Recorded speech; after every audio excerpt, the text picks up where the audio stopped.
What is going on, you guys? It is your boy, the WavyRN. And here today I'm going to be giving you 5 tips to survive nursing school. Just a quick disclaimer, my experience might be different from your experience, but this worked for me, so we're gonna get started, okay? Step 1, do your research. Now you might be asking, Wavy, what do you mean by do your research? I mean, if you really want to make sure that this is the profession for you, you might want to do your research. Because I will be honest, nursing is not for everybody.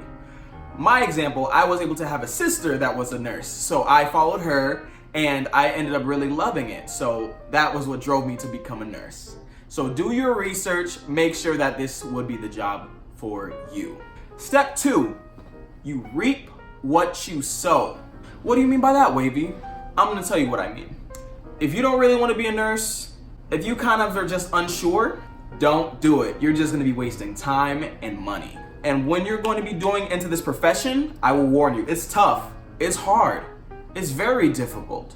Reap what you sow means you're going to put in that work, that extra shift, that OT. You're gonna make sure you wanna do everything possible so that you don't have to spend more money and you can get this degree, okay? Step 3, you're gonna wanna look at some study skills. So if you know that your studying may not be the best, or if you were able to kind of just fly by school, then you wanna look it up. Maybe take a study course. That's what I did. I took a study course right before I went into nursing school, so that way I knew how to study. There's generally 3 ways to study.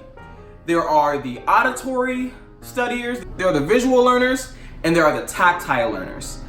I do all 3 because, let's be real, sometimes the way you usually study ain't gonna cut it. You need to go a little bit extra. You need to do a little bit more. So for example, if I'm gonna be taking a maternity test or if I'm gonna be taking a pediatric test, I'm usually a tactile learner, but I know that maternity and pediatrics, they may have been a little bit more difficult for me. So because of that, I might record the lectures, I might pay attention to what the teacher's writing, I might take a picture of what she's writing on the board, or I might just print a copy of the slideshows, like the PowerPoints. That way I can write my little notes here and there. It can't hurt to study. It will not hurt you to take extra steps and extra time to get the grade you want. Step 4, prioritize studying wisely and know your weaknesses. What do you mean by that, Wavy? Let me tell you real quick.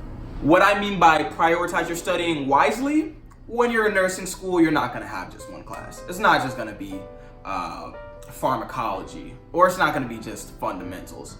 You're probably gonna be taking those courses both at the same time. Like you might be taking maternity and you might be taking med-surg. So you want to see where your strengths lie.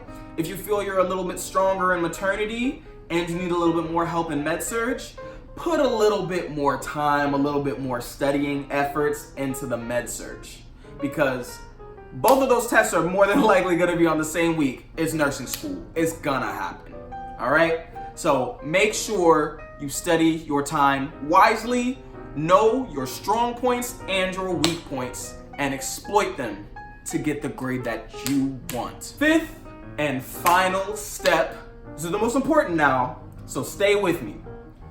Trust the process. Not everything's gonna come the way you want it to come. Not every grade is gonna go the way you want it to go. You studied so hard for this test trying to get that A, but you just couldn't manage to scrape those couple of points.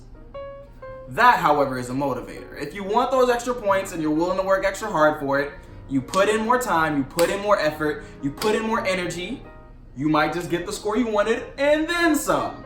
But it's all trusting in the process. If you fail an exam, it's not the end of the world. It's not good, and you should always strive to pass your exams, but it's not the end of the world as long as you learn from them. As long as you learn from your mistakes can turn into your biggest successes. That is the 5 tips for nursing students. All right, so you like the video, go ahead, leave a like. You can go ahead and comment your experiences, or you can comment your little thing and then go ahead and subscribe to this channel, all right? I'ma go.